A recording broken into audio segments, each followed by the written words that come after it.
ઉપવાસમાં આજે આપણે ખાવામાં એકદમ તીખી ને ચટપટી સૂકી ભાજી અને સ્વીટમાં રાજગરાના લોટનો શીરો જે ખાવામાં બિલકુલ ચીકણો નહીં લાગે તેની રેસીપી બનાવીશું આજે આપણે.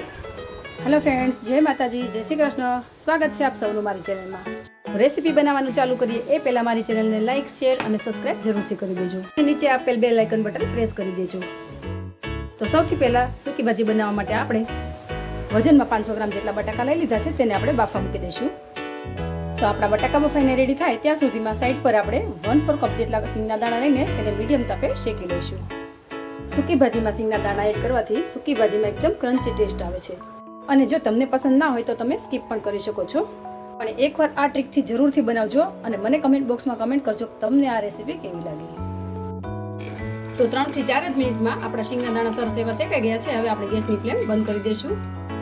આપણે સિંગને વધારે નથી શેકવાની, આ રીતના શેકી લઈશું અને તેને ઠંડા કરીને તેના ફોતરા ઉખેડી લઈશું. ત્યાર પછી તેનો અધકચરો ભૂકો કરી લઈશું. તો સૂકી ભાજી માટેના આપણા બટાકા રેડી થઈ ગયા છે. તેને મેં બાફીને ઠંડા કરીને આ રીતે મોટા પીસમાં કટ કરી લીધા છે. અને આપણી શેકેલી સિંગ પણ ઠંડી થઈ ગઈ છે, તો તેને મેં આ રીતે અધકચરી વાટી લીધી છે. સાથે થોડા મીઠા લીમડાના પાનને આ રીતે ઝીણા કટ કરી લીધા છે. 2 નંગ મરચાંને પણ આ રીતે કટ કરી લીધા છે અને 2 નંગ મીડિયમ સાઇઝના ટમેટાને નાના પીસમાં કટ કરી લીધા છે. તો આપણે સૂકી ભાજીનો વઘાર કરીએ તે પહેલાં તેની સાથે ખાવા માટે આપણે થોડી વેફર પણ તળી લઈશું. તો એના માટે મેં એક વાસણમાં થોડું તેલ ગરમ કરવા મૂકી દીધું છે અને આપણું તેલ પણ સરસ એવું ગરમ થઈ ગયું છે. તો આપણે તેમાં વેફર એડ કરીને મીડિયમ તાપે એને તળી લઈશું. આ બટાકાની વેફર મેં ઘરે જ બનાવીને સ્ટોર કરેલી છે. જો તમારી પાસે ના હોય તો આ રીતની કાચી વેફર કોઈ પણ કરિયાના સ્ટોર પર આસાનીથી મળી જાય છે. તો વેફર તળાઈને રેડી થઈ ગઈ છે. હવે આપણે સૂકી ભાજીનો વઘાર કરી લઈશું. તો સૂકી ભાજીના વઘાર માટે આપણે એ જ તેલમાં થોડું તેલ કાઢીને ગરમ કરવા મૂકી દીધું છે. તો આપણે તેમાં 1 નાની ચમચી જેટલી રાઈ એડ કરીશું. ત્યાર પછી 1 નાની ચમચી જેટલું જીરું એડ કરીશું અને 1 નાની અડધી ચમચી જેટલી હિંગ એડ કરી દઈશું. ત્યાર પછી મીઠા લીમડાના પાન એડ કરીને મરચાંના કરેલા પીસ એડ કરી દઈશું અને બધી વસ્તુને સારી રીતે મિક્સ કરી લઈશું. હવે તેમાં 1 નાની ટીસ્પૂન જેટલી હળદર એડ કરી દઈશું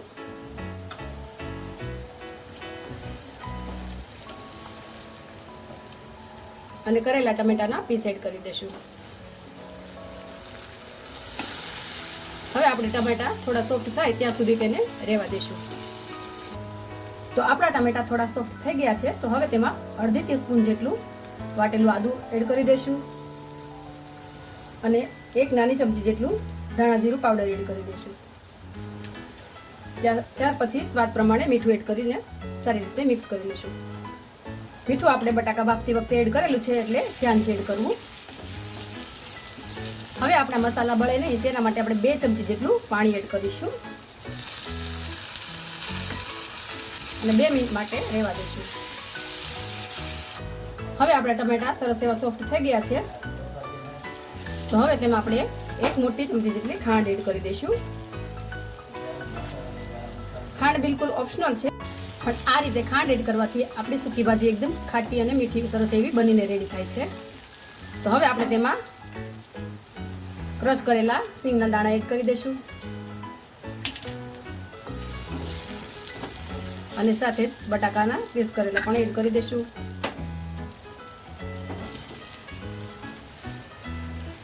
અને બધી વસ્તુને સારી રીતે મિક્સ કરીને 2 મિનિટ માટે રહેવા દઈશું. તો હવે છેલ્લે આપણે એડ કરીશું 1 નંગ લીંબુનો રસ, જેનાથી આપણી સૂકી ભાજી એકદમ ખાટી અને મીઠી તૈયાર થશે. અને ફરીથી આપણે 2 મિનિટ માટે એને રહેવા દઈશું, જેથી બટાકામાં બધો મસાલો એડ થઈ જાય. આપણે આગળ પણ એક અલગ મસાલાથી બનતી સૂકી ભાજીની રેસીપી શેર કરેલી છે. તો તમને આ રેસીપી કેવી લાગી મને કમેન્ટ બોક્સમાં કમેન્ટ જરૂરથી કરજો. તો સૂકી ભાજી બનીને રેડી થઈ ગઈ છે.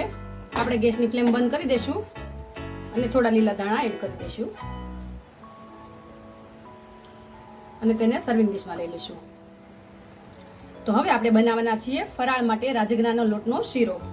તેના માટે મેં 1 કપ જેટલો રાજગરાનો લોટ લઈ લીધો છે અને હવે તમને આ રાજગરાના લોટનું પરફેક્ટ મેજરમેન્ટ કહી દઉં.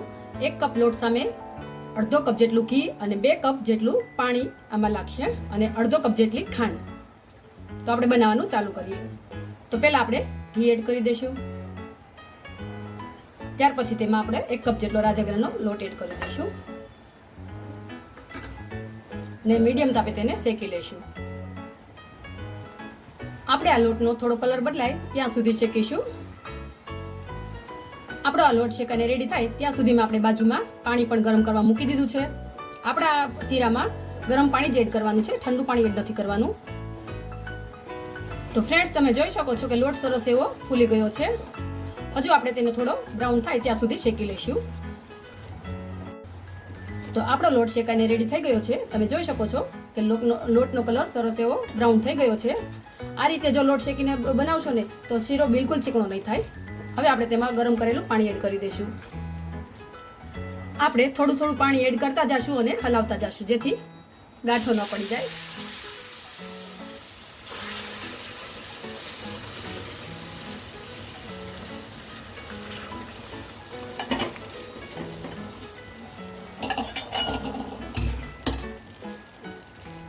હવે તેમાં ખાંડ એડ કરી દઈશું.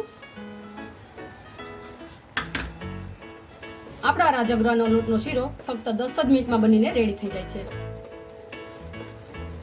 ખાંડ એડ કર્યા પછી આપણે થોડી વાર એને રહેવા દઈશું. તો ફ્રેન્ડ્સ, આપણો શીરો બનીને રેડી થઈ ગયો છે. તમે જોઈ શકો છો કે સાઈડમાંથી ઘી છૂટું પડવા લાગ્યું છે એટલે આપણો શીરો બનીને રેડી થઈ ગયો છે. જો આ સમયે તમને એલચીનો ફ્લેવર પસંદ હોય તો તમે એડ કરી શકો છો. સાથે જ થોડા ડ્રાયફ્રૂટ પણ એડ કરી શકો છો. હવે આપણે ગેસની ફ્લેમ બંધ કરીને શીરાને સર્વિંગ બાઉલમાં લઈ લઈશું.